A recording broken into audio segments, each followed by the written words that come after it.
So we have a very big community of beta testers, which are users that volunteer to test new versions. And they get new versions before they come out. And they get to test them not only for bugs and function, but also for functionality. Like, we have a lot of things that we've discovered that we have all the great ideas in the world, but when you give it to users, they have a very different opinion about how well it's going to work. We are going to look at a bunch of examples of where products got things wrong. And they're all going to be Google examples. So you can see that we make mistakes constantly. The first one is about user choice. And what I really mean by this is like making it harder for users to accomplish their goals. Let me set the stage for what you're seeing here. So I've taken a photo, right? I've taken a photo, and now I click that button, right, that I want to do something with that photo, and this is what I see. I share photos on my phone all the time. Why in the world would my phone not give me the thing that I want first and nothing else, right?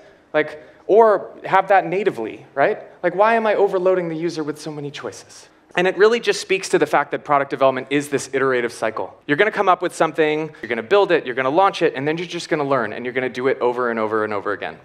Optimize and experiment relentlessly. There was a time when we didn't do that, but then it looks like this. You have no idea what you're doing. You just throw a bunch of stuff into the tornado and hope that users will fall out of the bottom. And this is how we behaved for many years, actually. But then we started trying to get much more rigorous, and we created an experimentation framework.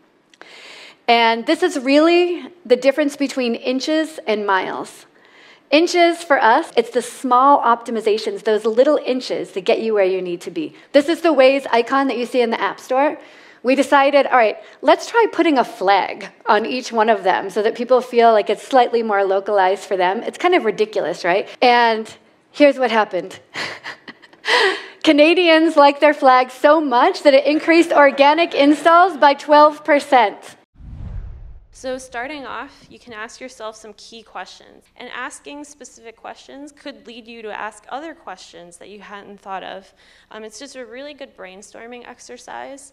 And from there, you want to prioritize and narrow down the scope of the questions. So if you come up with a list of like 50, you can't test all 50, but you know of that 50, which group is the most important and which group will help you move farther down along your product design and which ones are more urgent. So there you can prioritize and define, this is the group of questions I want to address. I was reading articles on startups, on metrics, but I found that I would be reading maybe 10 or 15 articles in one go and then share them all at the same time on Twitter. And it was not good because in maybe 10 minutes I would share 10 tweets or 15 tweets and then nothing else for the whole day. And it was not good for my followers, it's not good for me because I have nothing else to share. That's kind of where the first problem came from. All I cared about was that there's space between the tweets. I just care that it's maybe 3 hours or 4 hours between the tweets, but that didn't exist. So that was my first idea. That was the first feature of Buffer, and that it was something that didn't exist and it resonated, and so that was kind of our way in.